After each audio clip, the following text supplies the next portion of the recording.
And are there bluegrass festivals in New Zealand? And if there are, did you go to them? There's one now, and it's happened I think 3 times. So no, not when I was there growing up, but there were folk festivals, and there was always this core, like hardcore group of like 10 bluegrass people that went to those folk festivals Right. and had a jam session, and they were kind of like the outsiders or whatever.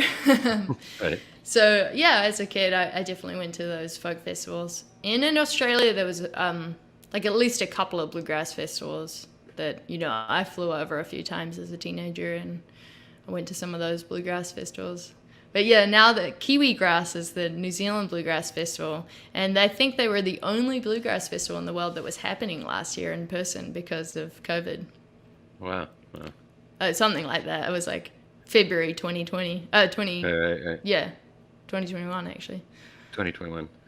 Yeah. And you went to music school in New Zealand too, right? Did I Yeah, read yeah. that correctly? You did, yeah, yeah. So I sort of like started when I was 12 on the banjo, and then just continued to play through my teenage years, and yeah, was considering what do I do, as a youngin, to go to university and study music, and the New Zealand School of Music kindly let me audition there on the banjo. I remember calling them up and being like, "Can I, set a date for an audition?" And they were kind of like, "Yeah, sure. What instrument?" And I said, "Banjo," and they were like, let me get back to you on that one. But it all worked out great.